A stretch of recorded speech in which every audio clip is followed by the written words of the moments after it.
In the heart of Chicago, where the skyline is a testament to resilience, and the winds carry tales of both triumph and tragedy, a collective gasp was heard today. It was a day that started like any other, with the familiar symphony of city life, but a sudden, shocking silence fell as news broke of a devastating fire, a beloved hero's accident, and a vigil that has now begun at the doors of a hospital. For a city that wears its heart on its sleeve, the emotional tremor was palpable. We all know the familiar rhythm of our city's bravest, the wail of the sirens that slice through the urban cacophony, a sound that for most is a signal to pull over, but for a select few is a call to run toward danger. Today, that danger felt different. It felt personal. Reports began to surface this morning of a multi-alarm fire that had engulfed a historic building in the Old Quarter.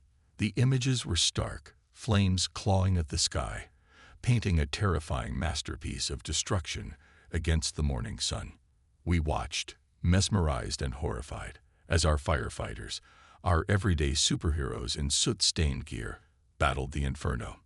But amid the chaos, a name began to circulate, a name that is etched in the very fabric of Chicago's fire department, a name that resonates with courage, wit, and an unwavering dedication to his fellow man. Herrmann.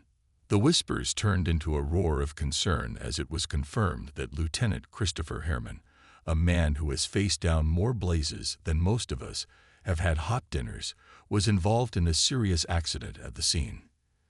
Details are still emerging, shrouded in the smoke and confusion of the ongoing incident, but what we know is that our hero, a man who has dedicated his life to pulling others from the brink, is now fighting his own battle within the sterile walls of a hospital. For those who have followed the chronicles of Firehouse 51, Herrmann is more than just a firefighter. He's a husband, a father, a friend, a mentor, and the gruff but lovable heart of the house. He's the one with the quick quip to diffuse a tense situation, the steady hand on a rookie's shoulder, and the unwavering moral compass that guides them all through the darkest of nights. To hear his name connected with an accident of this magnitude sends a shiver down the spine of a city that has come to see him as one of its own. The emotional outpouring has been immediate and immense. Social media has become a digital prayer circle, with messages of hope and support flooding in from every corner of the city and beyond. It's a testament to the man and the symbol he has become. He represents the best of us, the courage to face our fears, the strength to protect our own, and the unyielding belief in the power of community. As we wait for updates, our minds race with the what-ifs and the whys. We picture his firehouse family, a tight-knit crew who have been through the fire and flames together, now standing in a sterile hospital waiting room, their usual boisterous energy replaced by a heavy, anxious silence. We think of his wife, Cindy, and their children, their world suddenly tilted on its axis. And we, the city he has sworn to protect, feel a profound sense of helplessness. This isn't the first time Herrmann has stared death in the face. We've watched him navigate the treacherous landscape of loss and injury, both his own and that of his comrades. We saw him battle back after a vicious stabbing, his spirit bruised but never broken. We witnessed his struggle with hearing loss after a heroic act of bravery, a constant reminder of the physical toll this job takes. And each time, he has emerged, not unscathed, but stronger, his resolve hardened, his humor intact.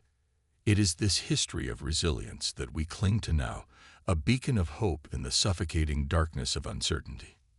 But today feels different. The silence from the hospital is deafening.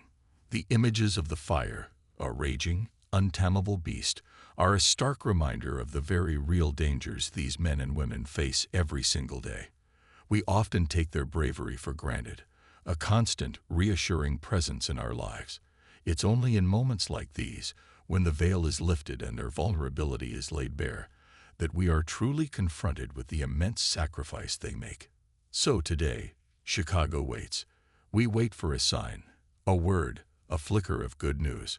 We send our collective strength, our prayers, and our deepest gratitude to the man who has given so much of himself to this city. We stand in solidarity with his family, both by blood and by bond, at Firehouse 51. This is more than just a news story.